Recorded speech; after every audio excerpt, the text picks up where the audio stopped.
I've been working hard using my aluminum deoxidizer and California purple polish to polish the aluminum trim on my trolley. Here's the before on one side. Notice how it's kind of spotty. And here's the after on the other side. So before, after, before, after.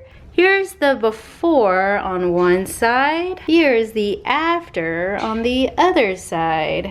Before, after. It's not bad. I like it. I noticed that it kind of highlights where there's dents. If you look here, they kind of blend in with all the scratches, I suppose. That's the one downside to it, is that you could really see where there's dents. To polish the now deanodized aluminum trim, I first used this aluminum deoxidizer. I soaked a cloth with the green liquid and wiped it onto the trim. Then I allowed it to dry. I put just a drop of the California purple polish on a terry cloth rag and rubbed it along the trim. During this time, a black soot-like substance begins to appear on the aluminum. Once almost all the black stuff is gone, I find a clean spot on a separate terry cloth rag and buff out the remaining polish until the trim looks clean and shiny. It's easier to work in small sections, and be sure to have lots of clean terry cloths to work with, keeping in mind that the black soot will stain it. I used up a package of terry cloth rags from Walmart, and it was almost enough to polish the trim and the entire inside of the trolley. Here is the before of my trolley,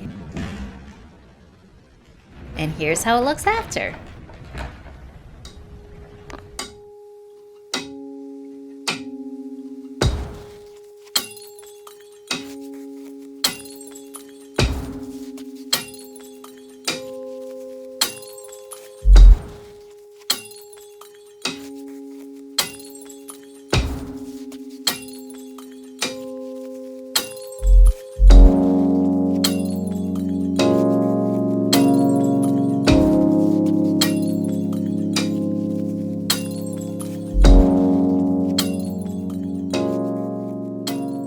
All cleaned up, now I just need the drawers. When I bought my trolley off of Etsy, I didn't understand why one listing offered only 2 drawers and a similar listing offered up to 8 drawers. It's because the trolley I bought is an Atlas standard. If you get an Atlas standard trolley, it'll be easier for you to find drawers as well as other accessories. So I made the remaining 4 drawers out of wood. Making these drawers was time consuming, and I didn't videotape it as much because they're not perfect and I'm sure they're not up to a woodworker standards. But I love them, and I think they'll hold up much better to the weight of my liquor bottles compared to my older plastic drawers. Here's a quick overview of the design of my drawers. It's basically a rectangular frame attached to a thick piece of wood using brackets I made out of aluminum solid angle. To dress it up, I added some aluminum channel trim to the front, which actually helps reinforce the wood, because I picked wood that's so thin I could probably snap it in half across my knee. To cut the aluminum, I used my hacksaw and made sure to file down the sharp edges. I also lubricated my drill bit when drilling the holes. I polished my aluminum pieces with my California purple polish. The top is how it looked before, and the bottom is after polish. The polish makes the trim shinier, less cloudy, and a little darker. Off camera, I cut my wood to size with my miter box saw and gave each piece 2 coats of Minwax poly shades. Assembling each drawer took about an hour apiece. I recommend a corner clamp to help hold the pieces together while drilling and gluing, and also to drill pilot holes to reduce the chances of the wood splitting. To reduce the friction between the drawers and the rails, I added this 1-inch drawer tape to the sides. I was able to use my vinyl squeegee and my NT cutter for this part. I like the drawer tape so much, I added it to the bottom of my plastic drawers. I'm going to show you how the drawer tape makes a big difference in how these drawers slide out. Here is no drawer tape, and here is drawer tape. Very easy to push in. No drawer tape, and here's drawer tape. Here are my drawers filled up and my bar books. And here is how everything fits inside my trolley.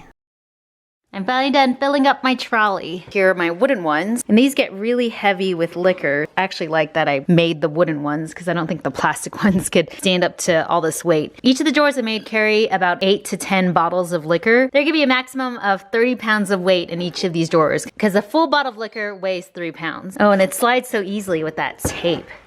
So much nicer. On the very top is my ice bucket for crushed ice, my ice scoop. This is a vintage tray I got on eBay. It's made in Monterey, California with coral they found in the Monterey Bay.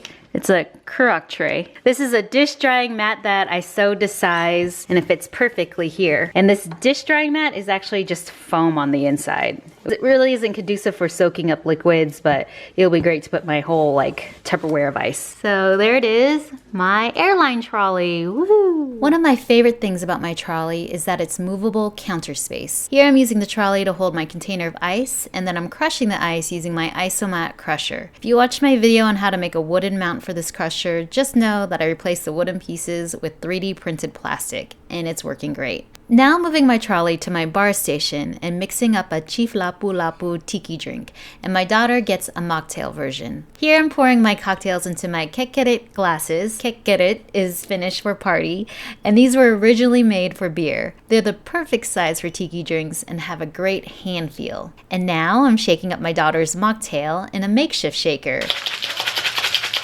It's so cute that I recently bought a tiny shaker for one-off drinks and I love it. I might make a video on it. And now to serve the drinks. Hi. Oh my God, it's right behind the couch. Cheers. Hey, it's really good. Oh, yay. I love it.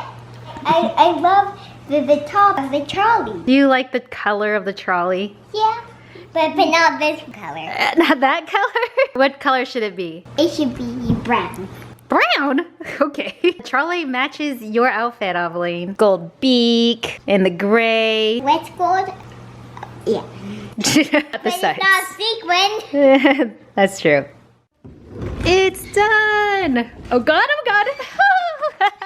If we try to break that again, Mom. No.